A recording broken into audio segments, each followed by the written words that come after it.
Selamat sejahtera semua.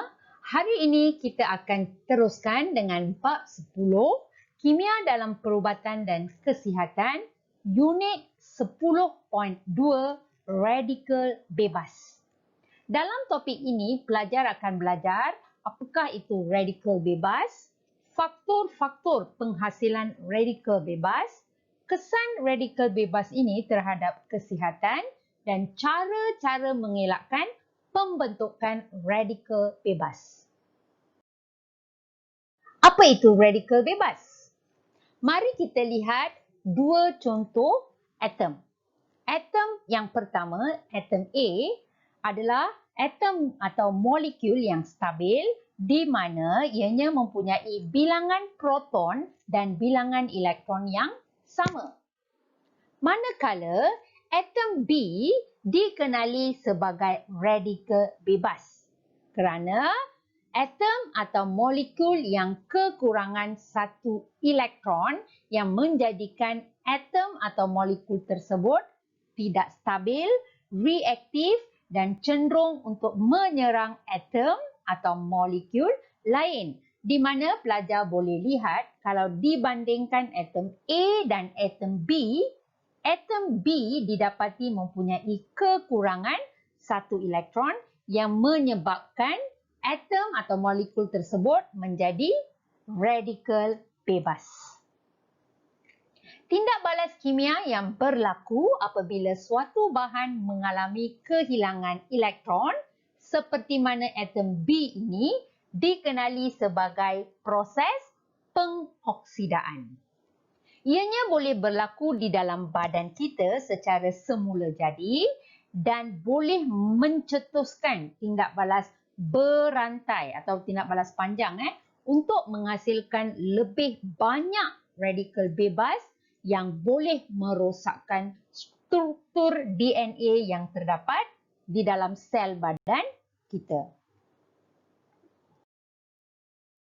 Bagaimanakah radikal-radikal bebas ini boleh terhasil? Mari kita lihat faktor dalaman penghasilan radikal bebas ini. Senaman meningkatkan metabolisme dan membantu dalam penurunan berat badan. Dalam proses membakar kalori, senaman memang menghasilkan lebih banyak radikal bebas, tetapi juga meningkatkan mekanisme kawalan tubuh. Jadi, radikal bebas oksigen yang dihasilkan oleh metabolisme juga boleh menyebabkan kerosakan molekul. Sel-sel imuniti yang disebut makrofag menghasilkan radikal bebas untuk menyerang kuman. Radikal bebas ini dapat merosakkan sel yang sihat yang menyebabkan keradangan.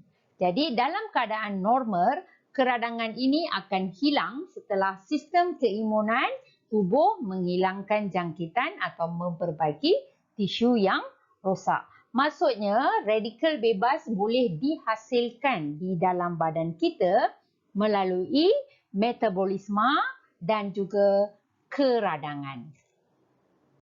Seterusnya, mari kita lihat faktor-faktor penghasilan radikal bebas dalam bentuk luaran.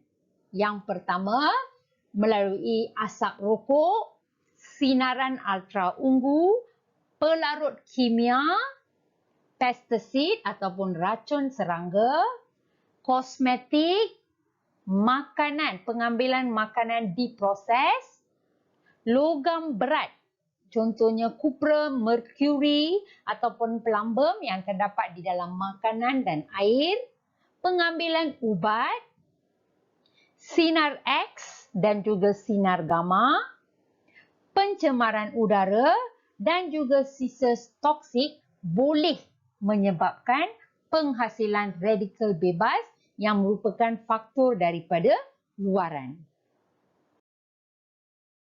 Apakah kesan radikal bebas ini terhadap kesihatan kita? Ianya boleh menyebabkan mutasi dan juga kanser, penyakit kardiovaskular dan ketidaksuburan, merosakkan buah pinggang, hati dan peparu, dan akhir sekali menyebabkan penuaan awal seperti wajah berkedut dan juga rambut beruban. Bagaimanakah kita boleh mengelakkan pembentukan radikal bebas ini? Pertama, melalui pengambilan makanan yang kaya antioksidan seperti buah-buahan dan sayur-sayuran, kerana antioksidan adalah sebatian yang boleh menghalang proses pengoksidaan.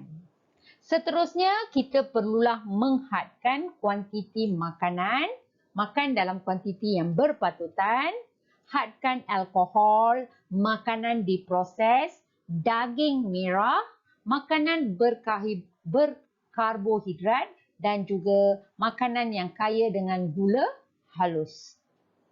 Seterusnya, kita boleh mengelakkan pembentukan radikal bebas ini dengan menggunakan terapi herba, minum teh hijau dan juga makan kekacang. Dan akhir sekali, kita tidak boleh menggunakan semula lemak ataupun minyak masak yang telah digoreng, di mana ianya boleh menggalakkan pembentukan radikal bebas. Jadi, cikgu harap pelajar dapat